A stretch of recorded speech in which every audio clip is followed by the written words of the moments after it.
Assalamualaikum nek disuguhi dipangan raketang titik kuwi adabe wong silaturahmi aja krana gila ngono wis mboten jijik eman-eman nek gincune ilang raketang titik niku dipangan apa nek ning omahe kiai nek dicepaki unjukan entekno diniati ngalap barokah diniati ngentek ning ilmune kiai niku wau ngoten lho.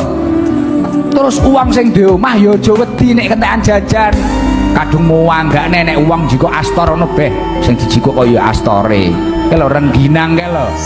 Nah, kadung wonge derene dimanggakne beh iku ki desanku teko kok sing dipangan malah astore. Iku karek desanku rene jajane sing ra enak-enak. Iki mbok sowan kok ya nggawa anak akeh coklate dintekne. Wis to sing ikhlas. Nek sampean sing duwe omah ki kok ikhlas, insyaallah. Nek mek gur nggih tuku jajan neh ini gampang, ngoten lho nggih.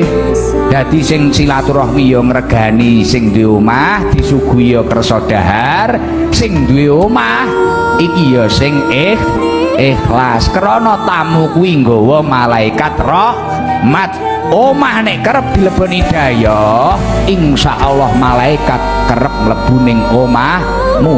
Artine napa? Omah kuwi bakal ayem adem tentrem.